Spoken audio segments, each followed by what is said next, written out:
దేవుని అతి పరిశుద్ధ నామమునకు మహిమ కలుగునుగాక. అనుదినము ఈ హోప్ ఫర్ టుడే వాక్యధానాలను మీరు అనుసరిస్తూ ఆధ్యాత్మికంగా అభివృద్ధి పొందుతున్నారని నమ్మి దేవాది దేవుని ఎంతగానో స్తుతిస్తున్నాను. ఈ దిన హోప్ ఫర్ టుడే వాక్యధానంలోనికి మిమ్మల్ని ఆహ్వానిస్తున్నాను. యెషయా గ్రంథం 41వ అధ్యాయం 10వ వచనాన్ని నేను చదువుతున్నాను. 10వ వచనంలో కొంత భాగం. యెషయా గ్రంథం 41వ అధ్యాయం 10వ వచనంలో కొంత భాగం. నేను నీతో చెప్పియున్నాను, నీకు తోడయ్యున్నాను, భయపడకుము, నేను నీ దేవుడినయ్యున్నాను, దిగులు పడకము, నేను నిన్ను బలపరుతును, నీకు సహాయము చేయువాడను నేనే, నీతి అను నా దక్షిణ హస్తముతో నిన్ను ఆదుకొందును అంటున్నాడు. ఆ ముందు మాటల్లో గమనిస్తే, నా సేవకుడైన ఇశ్రాయేలు, నేను నిన్ను ఏర్పరచుకున్నాను, యాకోబు నా స్నేహితుడైన అబ్రహాము సంతానమా అని చెప్తున్నాడు. తన ప్రజలతో దేవుడిస్తున్నటువంటి వాగ్దానం, తన ప్రజలను దేవుడు ప్రోత్సహిస్తున్న స్థితిని గమనిస్తున్నప్పుడు, నీకు సహాయము చేయువాడను నేనే ఆ ఫ్రేజ్ని నేను మీ ముందుకు తీసుకొని రావాలనుకుంటున్నాను. మరొకసారి ఆ మాటను నేను చదువుతున్న చాలా విషయాలు అందులో ఉన్నాయి. భయపడొద్దని చెప్తున్నాడు, దిగులు పడొద్దని చెప్తున్నాడు, నిన్ను ఆదుకుంటానని చెప్తున్నాడు, నిన్ను ఆదరిస్తానని చెప్తున్నాడు. ఆ మాటల మధ్యలో నీకు సహాయము చేయువాడను నేనే. కాబట్టి ఇశ్రాయేలు, నీవు ఆధారపడాలనుకుంటే, నీవు ఆశ్రయించాలనుకుంటే నన్ను తప్ప నీవు మరొకరిని ఆశ్రయించడానికి వీల్లేదు.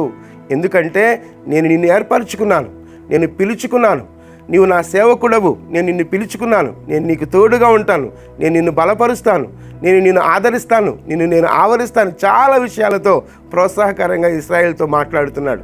అయితే నువ్వు ఆశ్రయించవలసినది ఐగుప్తుని కాదు, నువ్వు ఆశ్రయించవలసింది మరొకరిని కాదు, నువ్వు ఆశ్రయించవలసింది ఎవరినంటే నన్నే.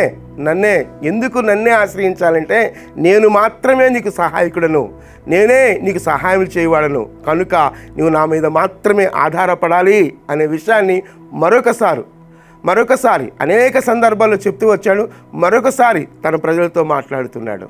ఒకసారి మనం ఆలోచిద్దాం, మనం ఎవరెవరిని ఆశ్రయిస్తూ ఉన్నాం, మన ఆలోచనలు ఎవరెవరి మీద నిలుపుతున్నాం, లేకపోతే మన గురిని ఎవరెవరి మీద నిలుపుతున్నాం, ఎవరెవరి మీదో మన గురిని నిలుపుతాం. కానీ దేవుని మీద ఆధారపడడానికి, దేవుని ఆశ్రయించడానికి ఎందుకో ఒకంత వెనుకబడుతున్నట్లుగా అనిపిస్తూ ఉంటుంది. కానీ దేవుడు అంటున్నటువంటి మాట ఏంటంటే, నీకు సహాయము చేయువాడను నేనే.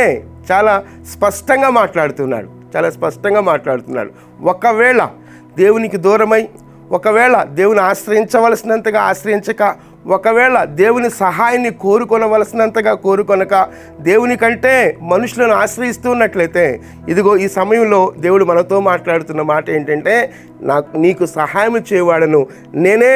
నన్ను ఆశ్రయించినట్లయితే, లేకపోతే నా దగ్గరకు వచ్చినట్లయితే తప్పక నేను నీ సహాయం చేస్తాను అంటున్నాడు. ఏ సహాయాన్ని నువ్వు పొందుకోవాలో, ఎలాంటి సహాయం నువ్వు ఆర్జిస్తూ ఉన్నావో, ఎలాంటి సహాయాన్ని పొందుకోవడానికి ప్రయత్నం చేస్తున్నావో, ఆ ప్రతి సహాయాన్ని దేవుడు చేయడానికి ఇష్టపడుతున్నాడు. అది ఎలాంటి సహాయమైనా కావచ్చు. ఒకసారి ఆలోచిద్దాం, మన గురి ఎవరి మీద? మన గురిని దేవుని నుండి తిప్పివేస్తున్నామా, లేకపోతే దేవుని మీద మాత్రమే మన గురిని నిలుపుతున్నామా? నీకు సహాయం చేయవాడను నేనే. దేవుని సన్నిధికి వద్దాం. దేవా, నీ పాదాలు పట్టుకొని మేము అడుగుతున్నాం ప్రభా, ఏ సహాయము నీకు కావాలో, ఏ సహాయం కొరకు నువ్వు పరితపిస్తున్నావో, ప్రయత్నాలు జరిగిస్తున్నావో, ఆ సహాయాన్ని లేదా ఆ ప్రార్థనను దేవుని సన్నిధిలో ఉంచి, నాకు సహాయం చేయు దేవుడు నీవే ప్రభా, నాకు సహాయం చేయ ప్రభు అని ప్రార్థించినప్పుడు దేవుడు అద్భుతంగా, టైమ్లీ, సమయానుకూలంగా సహాయాన్ని దయచేసే దేవుడు మన దేవుడు. నీకు సహాయం చేయు దేవుడను నేనే. ప్రార్థిద్దామా? దేవా, నీ సన్నిధిలో నేను అడుగుతున్నాను ప్రభా, ఇదిగో నాకు ఈ సహాయం చేయ ప్రభా అని దేవుని సన్నిధిలో మొరపెడదామా? ప్రార్థిద్దామా? ప్రార్థన. కృప కలిగిన దేవా, దయగలిగిన మా తండ్రి, మీ అత్యున్నతమైన నామానికి వందనాలు, స్తుతులు, స్తోత్రాలు చెల్లిస్తున్నాం ప్రభా. అనేక రీతులుగా నీవు మాట్లాడే దేవుడో ప్రభా, ఇదిగో ఈ సమయంలో నీకు సహాయము చేయువాడను నేనే అనే మాటతో మాతో మాట్లాడుతున్నారు ప్రభా. నా దేవా, మీ మీద మాత్రమే గురి నిలపగలిగే కృప మాకు దయచేయమని, మీ సన్నిధి నుండి మేము సహాయం పొందుకొనగలిగే కృప, ధన్యత మాకు దయచేయమని మీ కృపాహస్తాల్లోనికి మమ్మలను మేముగా సమర్పించుకుంటూ యేసుక్రీస్తు అతి శ్రేష్టమైన నామంలో ప్రార్థించి వేడుకొనుచున్నాం తండ్రి. Amen, amen. ప్రభు కృప నిత్యము మనకు తోడయుండునుగాక. ఆమెన్.